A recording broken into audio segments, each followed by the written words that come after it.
This is TWiT.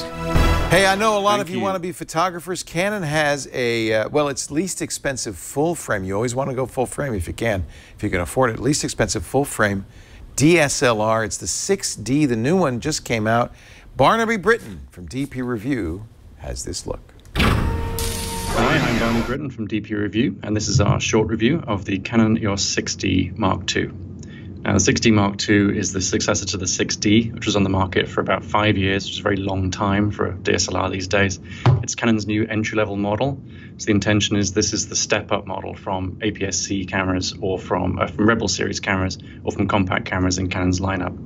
Has a brand new sensor. It's 26 megapixels. It's full frame, obviously. And in other respects, it's very similar to Canon's 80D, which is their mid-range APS-C model. Has the same AF system, 45 AF points, much the same autofocus system and video as well. It also has a really handy tilting and flipping rear LCD screen, which makes it extremely handy to use in live view and in movie mode. And yeah, overall, it's a very solid, very easy to use camera. The emphasis really is on versatility. There's very little this camera can't do, although it can't do any one thing, as well as some flagship models further up Canon's line. And obviously it's more expensive than Canon's Rebel series and entry-level APS-C format DSLRs. It's about $2,000. That's quite a lot. It will probably come down over time, but that really is how much you pay for full frame these days. And the benefit of full frame is extra image quality. So typically you'd have a slight advantage in terms of noise levels when you're shooting in low light, and also most often you'd get a slight advantage in terms of dynamic range in bright light, which means that your files in this camera can be much more heavily pushed and pulled around to capture a wider range of tones in a single image.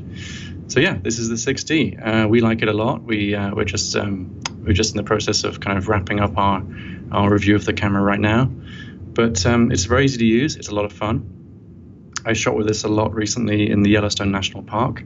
And I really love the live view mode with the flippy screen on the back. It makes things very, very easy if you're working on a tripod. Great for video too, because the screen's touch sensitive, so you can touch to focus, and it's very quick and very easy to use.